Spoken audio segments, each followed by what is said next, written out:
বাংলা একটা কথা আছে, স্বাধীনতা অর্জনের চেয়ে রক্ষা করা কঠিন। অর্থাৎ যে কোনো একটা জাতি চাইলেই স্বাধীন হতে পারে, কিন্তু স্বাধীনতার যে মূল মর্ম বা মর্মকথা সেইটাকে টিকিয়ে রাখা কষ্টকর হয়ে যায়। কারণ যখন সুযোগ সুবিধা, টাকা পয়সা, ক্ষমতা, আনলিমিটেড পাওয়ার এগুলো যখন আপনার হাতে হোল্ড করেন, তখন আসলে নিজের ভেতরে থাকা মানুষটা বদলে যায়। তো কথা বলছি আহ, আমাদের এই মুহূর্তে সারা বাংলাদেশে যেই কয়েকজন ক্যারেক্টারের উপর নির্বাচনের সময় মানুষের সবচেয়ে বেশি ফোকাস ছিল, বা বিএনপির কাছে খুবই গুরুত্বপূর্ণ একটা ক্যারেক্টার হিসাবে আপনার বা আসন হিসাবে দেবিদ্দার আমাদের হাসনাত আবদুল্লার জেরিয়া বা প্রথিতযশা রাজনীতিবিদ ইঞ্জিনিয়ার মঞ্জুরুল হক মুন্সি, ওনার যে আসন, তো সেই আসনে হাসনাত আবদুল্লাহ বিজয়ী হয়েছে। আপনি যদি একটু খেয়াল করেন, এইবারের নির্বাচনে জামাত ইসলামের প্রধান ন্যারেটিভ ছিল চাঁদাবাজি। অর্থাৎ আওয়ামী লীগ চাঁদাবাজি করেছে, বিএনপি ক্ষমতা আসলে তারাও চাঁদাবাজি করবে। সো দেশকে যদি চাঁদাবাজ মুক্ত করতে হয় তাহলে জামাতকে ভোট দিতে হবে। কিন্তু বাংলাদেশের জনগণ, বাংলাদেশের বড় দুটো রাজনৈতিক দল আওয়ামী লীগ এবং বিএনপি, এর বাহিরে আসলে রাষ্ট্র ক্ষমতায় আমি জানি না আগামী দিনে হয়তো অন্য কোনো দল আসতে পারে। তবে জামাতের জন্য এই যে গোল্ডেন একটা চান্স ছিল, বা এবার আমরা যতটা প্রেডিকশন বলেন, যা কিছুই বলেন, মনে হচ্ছিল যে না, জামাত মনে হয় খুব হার্ডলি বিট করবে, বিএনপি যাবে সরকারে, বাট জামাত হয়তো কাছাকাছি থাকবে। কিন্তু দেখা গেছে যে বিভিন্নভাবে জামাত কিন্তু আসলে সেই জায়গায় পৌঁছতে পারেনি। তবে হাসনাত আবদুল্লাহ পৌঁছে গেছে।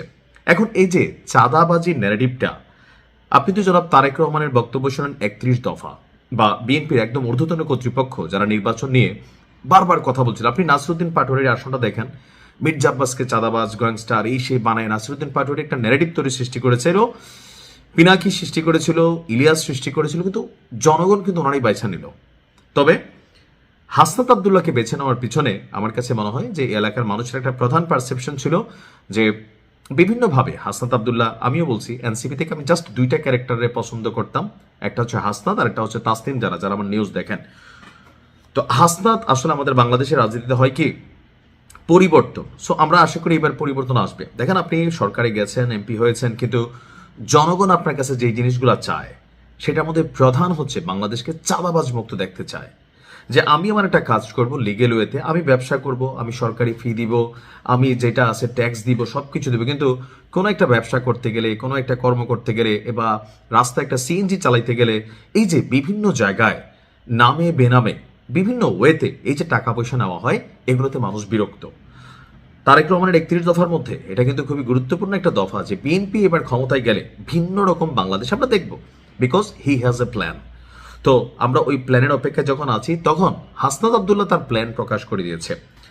আজকে একটা বক্তব্য হাসনাতের খুবই ভাইরাল, দেবিদ্দারের বাসীরা, আজকে থেকে দেবিদ্দারকে চাঁদাবাজ মুক্ত করা হলো, চাঁদা মুক্ত করা হলো, সবাই ব্যবসা করতে পারেন, কোথাও কাউকে সরকারি ফি এর বাইরে 10 পয়সা দিতে হবে না।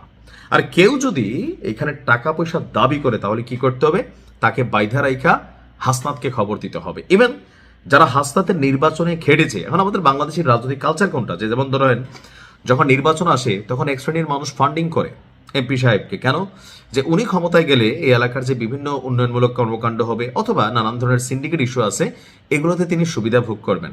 তো হাসনাত বলে দিছে যে আমার জন্য যারা খরচ করছেন বা খরচ করবেন ভবিষ্যতে হয়তো কোনো কারণে, কথার কথা, কিন্তু আপনি যদি মনে করেন যে আপনি কোথাও কোনো চাঁদাবাজি করবেন, কোথাও কোনো অনৈতিক সুবিধা নেবেন, তাহলে ভাই আমি কিন্তু আপনাকে চিনি না।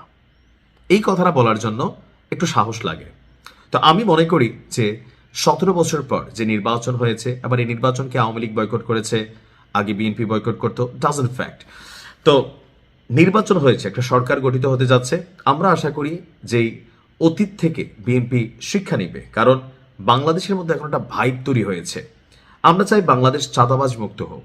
আপনি আপনার কাজ করবেন, আপনি আপনার ব্যবসা করবেন, একজন রিক্সাওয়ালা সে রিক্সা চালাবে, একজন হকার সে হকারি করবে, তাকে কাউকে 20 টাকা 50 টাকা দিতে হবে না, সে আইন মাইনা হকারি করবে। অবৈধ জায়গায় সে করলে তার বিরুদ্ধে রাষ্ট্র ব্যবস্থা নিবে, এখানে মানবিকতার সুযোগ নেই, কারণ এগুলো রুলসের মধ্যে আপনাকে আনতে হবে। তো হাসনাত আবদুল্লার যে বক্তব্যটা চাঁদাবাজদের নিয়ে, যদি তার কোনো কর্মীও যারা তার নির্বাচনের সময় খেটেছে, এলাকার মানুষ চিনে, জানে না ও তো হাসনাতের কাছের লোক, এখন আমরা হাসনাতের কাছে বলতে চাই যে বক্তব্য দেওয়া তো সোজা, আর বক্তব্যের জন্য সার্জিস এবং হাসনাত আগে থেকে যথেষ্ট পাকা টাইপের ছেলে। তো বক্তব্য সোজা, সেটাকে কর্মে বাস্তবায়ন করা অনেক কঠিন। সো হাসনাত আবদুল্লাহ সহ যারা বাংলাদেশের নির্বাচিত হয়েছেন 300টি আসনে, আমরা চাইব যে আপনারা প্রত্যেকের এলাকা চাঁদাবাজ মুক্ত করবেন। আর নয়তো রাজনীতিতে বাংলাদেশের ইতিহাস কি বলে, জোর করে ক্ষমতায় থাকতে হয়, নয়তো জনগণ আপনাকে ছিটকে ফেলে দিবে। আর এখন যেহেতু আপনি ক্ষমতায় আছেন, ক্ষমতা হারানোর ভয়টা কাজ করবে। এমনি একটা অস্থির অবস্থা অর্থনীতিতে, রাষ্ট্রীয় ইস্যুগুলোতে অনেক কিছু আছে। তো বেস্ট অফ লাক আমরা কি বলে যে সকল এমপিদের জন্য। আসসালামু আলাইকুম।